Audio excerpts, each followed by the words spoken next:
కానీ దేవుని ప్రేమ అలా కాదు. నీ కోసం మరణించిన ప్రేమ, నీ కొరకు చనిపోయిన ప్రేమ, నీ కొరకు సమస్తమును అర్పించిన ప్రేమ, నీ కొరకు సింహాసనాన్ని విడిచిపెట్టి మానవుడిగా దిగి వచ్చిన ప్రేమ. ఇది యేసుక్రీస్తు ప్రేమ.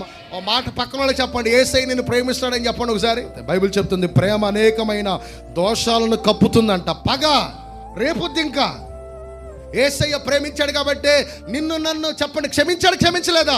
ఘోరాతి ఘోరమైన పాపులమైన మనల్ని, నేను ఒక మాట చెప్పనా, ప్రేమ కలిగిన చూపుతో మనల్ని చూసి దగ్గరకు తీసుకొని ఆయన ఏం చేశాడు తెలుసా? ఆయన క్షమించి మనల్ని లోకానికి విలువైన ముత్యముగా ప్రభు మార్చాడు. ఆయన చంక మీద మనల్ని ఎత్తుకొని సన్నిధిలో ప్రభు మనల్ని కూర్చొని పెట్టాడు. ఆమె చెప్పండి గట్టిగా. నిన్ను నన్ను అలా ఎత్తుకున్నాడు. ఈ రోజుని విమోచించాడు. విసర్జించక, తృణీకరించక, పక్కన పెట్టగా, మనకు దూరం కాకుండా ఎప్పటికీ తన ప్రేమను మన పక్షమును చూపుతూనే ఉన్నాడు. ఆయన రుణాన్ని మనం తీర్చాలి, మన జీవితాన్ని ఆయనకి ఇచ్చి. ఆమె చెప్పండి.